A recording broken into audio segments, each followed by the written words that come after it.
ஒரு பக்கம் இந்த எஸ்எஸ்கே இருந்துட்டு இப்போ மூக்கு வரைக்கும் வந்து இப்போ நான் கோவம் இருந்துட்டு இருக்கு. அதாவது ஏற்கனவே வந்து இப்போ நான் அந்த அவார்டு வந்து கிடைக்கல. அதாவது பெஸ்ட் பிசினஸ் மேன் அப்படின்ற அவார்டு வந்து இப்போ இந்த எஸ்எஸ்கேவுக்கு கிடைக்கணும் அப்படின்றதுக்காக எவ்வளவோ போராடினா, அதாவது இந்த போராட்டத்தை எல்லாத்தையுமே உண்மையிலேயே இந்த ஒரு கம்பெனியில, அதாவது இங்க வந்து இப்போ நல்லபடியா கம்பெனியை ரன் பண்ணணும், அது மட்டும் இல்லாம முதல் இடத்துக்கு கொண்டு போகணும் அப்படின்னு சொல்லிட்டு அவனோட மனசுக்குள்ள வந்து இப்போ ஆசைகளையும், அது மட்டும் இல்லாம இங்க வந்து இப்போ அவன் அதுக்கான எஃபோர்ட் போட்டிருந்தான் அப்படின்னா அப்படின்னா ஓகே. இல்ல அப்படின்னா அவன் வந்து இப்போ என்ன காரியம் பண்ணி வச்சிருந்தான் அப்படின்றது எல்லாமே நமக்கே நல்லாவே தெரியும். கௌதமுக்கு தான் கிடைக்கணும். அதாவது இந்த முறையும் கௌதமுக்கு தான் அந்த பெஸ்ட் பிசினஸ் மேன் அவார்ட் அப்படின்னு சொல்லிட்டு வந்து தெரிஞ்சுமே கூட அதை தட்டி பறிக்கணும் அப்படின்னு சொல்லிட்டு அவனும் எவ்வளவோ பிளான் போட்டான். ஆனா அது எல்லாமே நடந்துச்சா அப்படின்னு கேட்டா ஒண்ணு கூட வந்து இப்போ நடக்கல அப்படின்னு தான் சொல்லணும். எல்லாமே வந்து இப்போ தலைகீழ முடிஞ்சிருச்சு.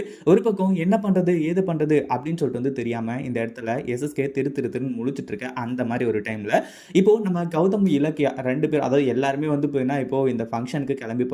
அதாவது இங்க வந்து இந்த ஃபங்க்ஷன் எந்த அளவுக்கு இம்பார்ட்டன்ட் ஆனது அப்படின்றது நல்லாவே தெரியும்.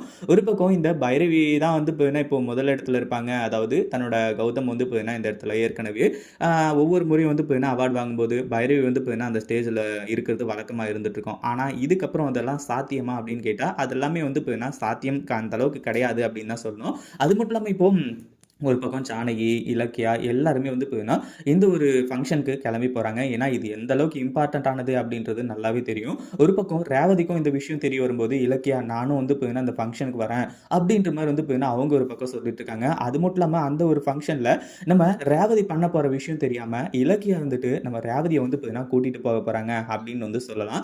ஏன்னா நம்ம ரேவதி இருந்துட்டு, அதாவது இவ்வளவு நாள் எதிர்பார்த்தாங்க, யாருமே வந்து கௌதம் கிட்ட இந்த ஒரு விஷயத்தை பத்தி சொல்லல. ஆனா இந்த ஒரு ஃபங்ஷன்ல கௌதம மீட் பண்ணும்போது இந்த ஒரு விஷயத்தை பத்தி நம்ம சொல்லிதான் ஆகணும் அப்படின்ற ஒரு கட்டாயத்தில் வந்து இருந்துட்டு இருக்காங்க. இதுக்கு மேல வந்து வழியே கிடையாது. இதுக்கு மேல வந்து என்ன பண்றது ஏது பண்றது அப்படின்ற ஒரு விஷயத்தை மட்டும்தான் யோசிச்சாகணும். அதுல எந்த ஒரு சந்தேகமும் கிடையாது அப்படின்றமா வந்து சொல்லிதான் நம்ம ரேவதி இருந்துட்டு இருக்காங்க. ஏன்னா அவங்க, அதாவது கடைசி நிமிஷத்துல அவங்க சாக போறது அவங்களுக்கே தெரியும் அப்படின்ற மாதிரி சொல்லுவாங்க.